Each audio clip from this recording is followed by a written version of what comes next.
First and foremost, this is how you're going to muzzle train your dog. So this is going to be done after you have fed them through it for quite a while before you start working with the straps and doing further conditioning with it. Okay, so there's a lot of peanut butter on her muzzle, which is perfect. So while she's nibbling on it, we're just going to get it clipped. And right now it's not tight, so if she paws it off, we'll take it off. That's a sign it's scary. Any body language signs that shows they're even a little bit nervous or stressed or uncomfortable with it being clipped, we're going to immediately take it off. We want this to be very short and sweet so that the interaction stays positive without adding any kind of stress, so they really thoroughly enjoy the muzzle being on their face. So I do this multiple times. I'm clipping and unclipping. I'm trying to size it. This is the way I do so. She's getting a lot of peanut butter while eating through this so that I can get her used to choosing the muzzle, but also getting it clipped and sized correctly without it causing any kind of fear. Now, you can do this by yourself, but it's definitely easier with another person. The reason why I like to use peanut butter a lot is because, one, it teaches them to lick it, which is going to associate with the muzzle because the peanut butter is on the muzzle versus it being food. But it also, I can smear a whole bunch of peanut butter and then I can do the sizing by myself without it being a kind of hassle to do so by yourself. So this is how I fit it. So if you want to let her look the rest of that, here.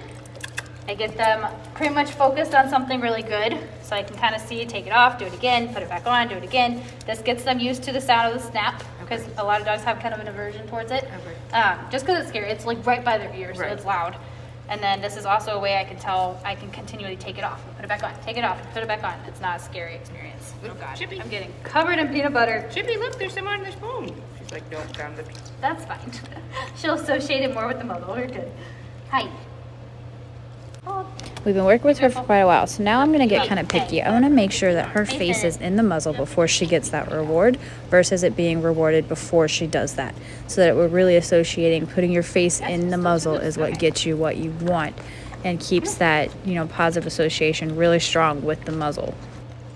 Good girl. I know, this is the part that's... Now we're going to start having her wear it without us holding on to it or taking it off right away, so we're going to start adding duration. So here I notice she gets a little stressed, so I get her attention by putting the peanut butter right to her mouth and getting her focus on it versus worrying about what's going on with the muzzle and why it's on her head. And she does pretty good with it, as you can tell, but she still gets a little overstimulated with it and a little uncomfortable, so we do take it off. I think we do a little break here. I cut it out and then we continue in just a little bit. So do short and sweet spurts of this to avoid stress and any uncomfortable feelings from your dog.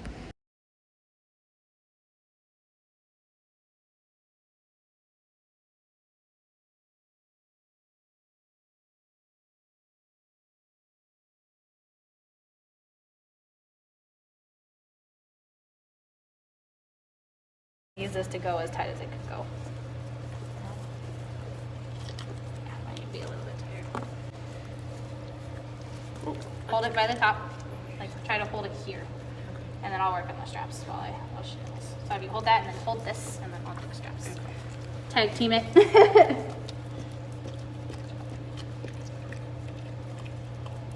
Oh, okay, that too. Now, there's a point where a lot of dogs get kind of sick of the peanut butter because it does take a lot of muscle work for them to get the peanut butter out.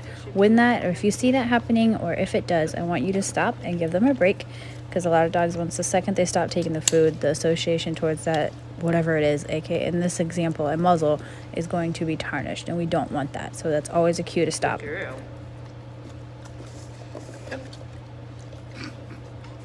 Just do the jar. I don't care anymore. So I can look at it. So now what we're working with her on is having it on for longer periods of time. So during this, I'm just talking to Mom about how it's supposed to be fitted. So the straps around her chin are actually supposed to be pretty tight. The one going above her head is the place where it connects is supposed to be about an inch behind that top knot on her head.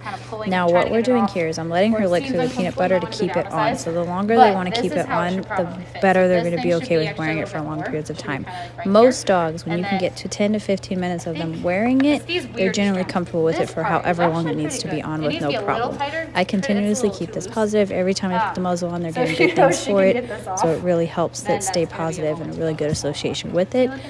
For my past dogs and my current dog, their muzzle is literally their comfort zone. They thoroughly love it and enjoy it, and they run across the room to put it on, which is the whole goal to all of this training. So there's no negatives towards it. I like using peanut butter a lot from those too, because then when they clean it off of it, like they're associating the muzzle with peanut butter. So it becomes, the positiveness towards it becomes really good. Oh my gosh.